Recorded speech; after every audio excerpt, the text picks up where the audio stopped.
Yun mga kalagnot, meron na naman tayong pasyente na apike ang kahimtang. Pull out from kasagbutan na naman to. Ngayon ay tingnan natin yung gihambi na balatian. Dito ay sinubukan na namin paandarin. Malakas naman yung redondo kaso ayaw talagang tumuloy yung usok ng tambutso.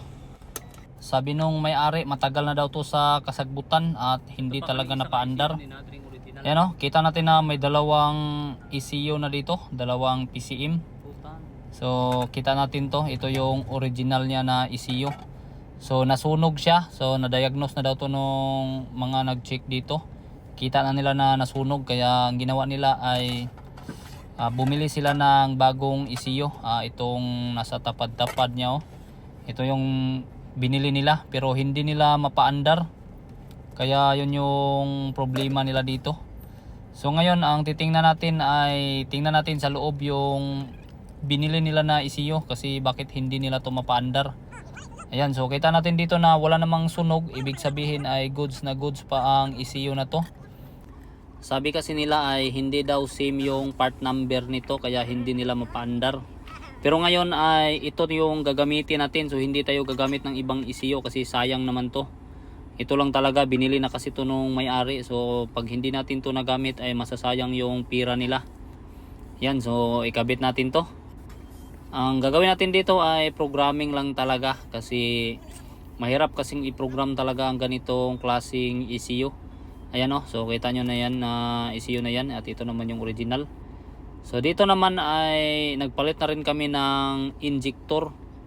So ayan o, tinanggal namin yung mga injector dito, medyo lapok-lapok na talaga yung kahimtang. Ayan, so sinilsil na talaga namin, hindi na kami nahiya na sirain yung injector na sira naman talaga. Binitay-bitay namin gamit yung chin block. Pasensya na kayo at wala kaming proper tools dito. Ganito talaga yung kasagingan lang. Ayan, so sa awa ng Diyos ay natanggal naman namin yung dalawang injector at ayan, nalinisan na rin yung valve cover. So yung number 3 at number 4 na lang talaga yung papalitan natin dito kasi ito lang yung hindi gumagana. Ayan, so brand new yung ikakabit natin. So basic pa rin. Hindi naman gaano masyadong problemado to. So kung tutuusin naman ay madali lang naman talaga yung trabaho nito. Pero iwan ko lang bakit parang sabi ng may-ari ay parang inabot ata ng taon to, taon kaya dun sa pinaayusan nila na kasagbutan. So dito sa atin ay natagalan tayo kasi bumili tayo ng injector, na ubusan kasi tayo ng stock. Pero linggo-linggo lang naman yung inabot natin. Ayan, so start na tayo. Start. So kita natin na patay-patay pa siya pero may balak na siyang umandar. Ayan, so pangalawang bisis, ganun pa rin. Umaandar pero hindi tumutuloy kaya fast forward tayo dito. Yon.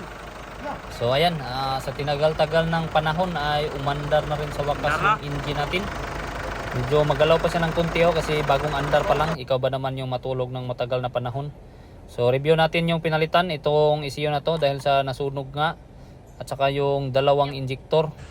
Ayan, so start natin ulit. Ayan, so yun lang talaga yung ginawa natin dito. Nagpalit tayo ng dalawang injector at saka yung ECU programming. So wala nang iba. So ibig sabihin kahit pala kasagbutan ay nahihirapan ding mag-program ng ganitong klaseng sasakyan, ganitong klaseng ECU. Yan o, so umandar na, walang nakailaw. Try natin RPM ng kunti. Ayan, so abanti na agad tayo at nang magkaalaman kung okay na ba to. First time takbo to sa matagal na panahon. Ayan o. So kita natin na nung dumating to dito ay nakatuwing pa. Tinuwing nung Toyota Fortuner. Ngayon ay tumatakbo na ng kusa. So maraming salamat. God